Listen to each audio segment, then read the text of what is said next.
Pessoal, bom dia, boa tarde, boa noite, boa madrugada, Matheus aqui do canal Jornada ao Êxito. Hoje eu estou trazendo para vocês a continuidade da nossa preparação aí dentro do edital de Rio Largo, que estamos quase fechando. Lembrando, tudo que está em verde a gente já viu, tá? Eu trouxe aula aqui no canal. Hoje nós vamos ver, pessoal, aspectos semânticos. Dentro da semântica, a banca vai cobrar para a gente aí sinonímia, antonímia, polissemia, denotação e conotação, tá certo? A gente vai ver de forma bem rápida, bem objetiva, para você utilizar esse vídeo como revisão, tá certo? Não precisa nem acelerar na velocidade 2x. Lembrando, gente, o que está em verde aqui, ó, tá certo? É o que consta no edital de vocês, tá certo? O que estiver em verdinho tá no edital de vocês. O que não estiver, a gente vai ver apenas a título de conhecimento. O que é a semântica, Matheus? É o ramo da linguística que estuda o significado das palavras. Semântica, significado das palavras, tudo bem?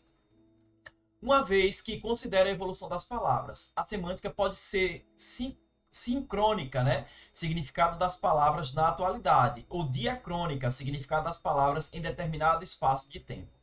O estudo da semântica contempla os sinônimos, os antônimos, os homônimos, os parônimos, a polissemia, a conotação e a denotação. A gente não vai ver homônimos e parônimos para a nossa prova, a título só de conhecimento, tá? Sinônimos e antônimos. Mateus, o que são sinônimos? São palavras, pessoal, que possuem significados semelhantes. Por exemplo, andar e caminhar. Entendem? Andar e caminhar são dois verbos ali que nos trazem significados ali semelhantes, parecidos. Usar e utilizar, fraco e frágil, não é? São palavras ali que nos remetem a significações bem parecidas mesmo, ok? E os sinônimos, eles são perfeitos quando possuem significados idênticos. Quando eles possuem significados idênticos, eles são chamados de sinônimos perfeitos. Após e depois, léxico e vocabulário, tá certo? Já quando eles são imperfeitos, é quando eles possuem significados parecidos. Por exemplo, gordo e obeso, córrego e riacho. Perfeito. Então, percebam que após e depois é a mesma coisa. Concordam? Após aquilo ali, depois daquilo ali. Gordo e obeso, dependendo do contexto, pode variar. Córrego e riacho também.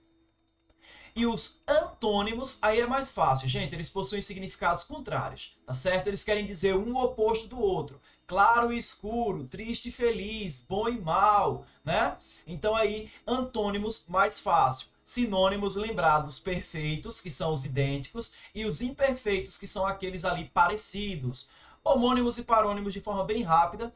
Homônimos são palavras que possuem a mesma grafia, tá certo? Ou a mesma pronúncia. Quando eles possuem a mesma grafia, eles são chamados de homógrafas. Quando eles possuem a mesma pronúncia, eles são chamadas de homófonas, ok? Mas, detalhe, os homônimos, eles possuem significados diferentes, tá certo? Quando as palavras têm a mesma grafia e a mesma pronúncia, são chamadas de homônimos perfeitos. Por exemplo, molho, o caldo, e molho, do verbo molhar, ok? São palavras homógrafas, porque, Mateus, tem a mesma grafia. Já cinto com C, o objeto, né? Cinto de segurança, e cinto com S do verbo sentir são palavras homófonas, porque, Mateus, eles têm a mesma pronúncia, o mesmo som. Já rio, que é curso d'água, ou rio, do verbo rir, são homônimos perfeitos, porque, Mateus, eles tanto têm a pronúncia, como eles têm também a grafia, tá certo? Idênticas, tudo bem, pessoal? É bem tranquilo. Aí, parônimos, para a gente fechar, são palavras que possuem escrita e pronúncias parecidas, e significados diferentes, tá certo? Lembrando, os homônimos, eles têm a mesma grafia ou a mesma pronúncia. Já os parônimos têm a pronúncia ou a escrita parecida, ok? Por exemplo, o verbo soar, de produzir som, e o verbo suar, de transpirar, ok?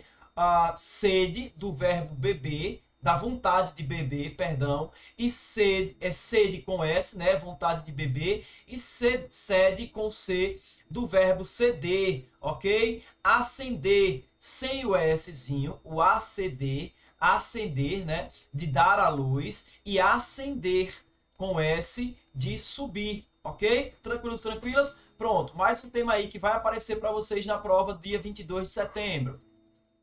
A polissemia. O que é poli, Mateus? Poli são muitos. E semia, sentidos, significados, ou seja, múltiplos significados. O que é isso, Mateus? É a multiplicidade de significados de uma palavra. Por exemplo, com o decorrer do tempo, determinado termo adquiriu um novo significado. Entretanto, ainda se relaciona com o original. Exemplo, banco, que é o assento, e banco, a instituição. Não é? A instituição financeira, banco, e banco, o assento. Manga, essa é o tradicional exemplo de polissemia. Manga, a fruta, manga rosa, manga espada, e manga, a parte da camisa, tá certo? Grama, a relva, né, a planta, e grama, a unidade de medida. Tem 200 gramas, né? E não 200 gramas. É importante a gente lembrar isso, ok? Então, polissemia, a multiplicidade de sentidos, ok? Tranquilos e tranquilas, que uma mesma palavra pode apresentar. Conotação e denotação, para a gente finalizar aqui, nós temos a conotação designa um sentido virtual, figurado e subjetivo da palavra, alargando o seu campo semântico, expandindo, tá certo? Assim, depende do contexto para a gente entender ali, quando a gente fala de conotação, o sentido da palavra.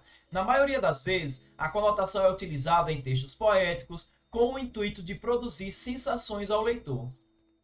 Quando eu digo assim, no quarto frio, na noite fria, eu posso tanto querer dizer aspecto da temperatura da noite, como também a frieza da noite pode remeter à solidão, à tristeza, não é? Quando você diz seu coração é frio, você está usando linguagem aí que a gente chama de linguagem figurada, a conotação para dizer que a pessoa é desprovida de sentimentos, ok? Exemplos apenas. Denotação, aí não, gente. A denotação é o sentido real, literal e objetivo das palavras. Se você diz a noite fria, então realmente a temperatura da noite está fria, tá bom? Ela explora uma linguagem mais informativa em detrimento da linguagem mais poética. A linguagem poética, pessoal, é a linguagem conativa, que visa os sentimentos, que visa essa linguagem figurada. É muito utilizado nos trabalhos acadêmicos, nos jornais, nos manuais de instruções, entre outros. Exemplos: agiu como um porco. Como um porco, a pessoa não tem como ser um porco, né? Então, agir como um porco é um sentido conativo, tá certo? É um sentido figurado. Agora, veja, no sítio do meu avô há um porco. Aí eu estou trazendo a presença de um animal no sítio do meu avô, por exemplo. Aí é o sentido denotativo. Então, sentido denotativo, sentido real. Sentido conotativo, sentido virtual, figurativo, subjetivo, tá certo? Vamos praticar um pouquinho, pessoal, com 5 questões. Aí vamos olhar somente as palavras, tá certo? Ele diz assim, escamoetar e precária. Aí ele diz, os termos em destaque têm como sinônimos. Olha só, ludibriar e estável. Será que ludibriar é sinônimo de escamoetar? Escamoetar mesmo? Não, não é. Tá errado. Acobertar também não. Esconder, opa. Aí você vai olhar outra palavra. Precária, insuficiente, perfeito. Gabarito C de Cristo. Tá certo? Escamoetar não representa ocultar e nem assídua. Lembrando, para identificar aspectos de sinonímia do sinônimo, é importante analisar o contexto, tá certo? A segunda questão diz assim: os filhos raramente visitam os pais. O advérbio destacado é antônimo, é contrário de quê? Gente, letra C, frequentemente.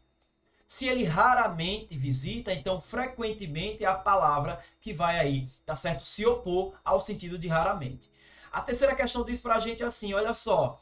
Considere as seguintes passagens. Essa campanha para ela era inusitada. A princípio, sentiu-se constrangida. Assinale as palavras destacadas significam corretamente e respectivamente. Ele quer saber, inusitada e constrangida significam o quê? Incomum e envergonhada? Exatamente, tá certo? Incomum, né? Inusitada, algo incomum, envergonhada, constrangida, são sinônimos, tudo bem? A quarta questão diz assim, ele trouxe aqui o vocábulo queimar, aí ele pediu para a gente fazer o quê? Ele pediu para a gente visualizar das palavras abaixo quais, né, foram empregues, qual das palavras abaixo, queimar, foi empregue, o verbo queimar, foi empregue com o sentido figurado. Isso aqui é o que, Mateus? Isso aqui é a chamada Linguagem conativa. Conotação. Vou botar conotação. Tá certo? Que é o sentido figurado, o sentido virtual, tá bom? Gente, o gabarito encontra-se aqui na letra C, olha só.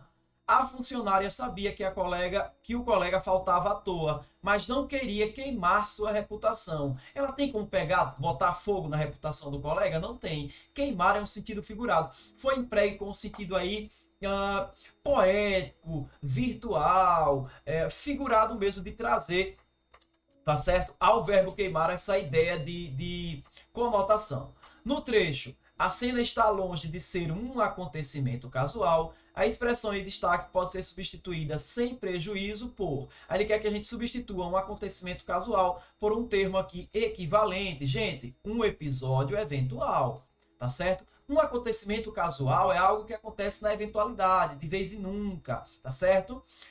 Um acontecimento eventual também, tá certo? Com ocorrência certeira não, circunstância frequente não, evento esperado tampouco. Tudo bem? E para meditação eu deixo: olhem para o Senhor e para a sua força, busquem sempre a sua face. 1 Crônicas 16, 11. Gente, é isso, espero que tenha sido útil, espero que vocês possam utilizar aí como material revisional, tá certo? Veja, tentem ver com maior objetividade, em 11 minutinhos a gente bateu. É tema quente, simples, mas muito quente aí para aparecer na tua prova dia 22 de setembro. Ótimos estudos, Deus os abençoe e, como sempre, até a nomeação.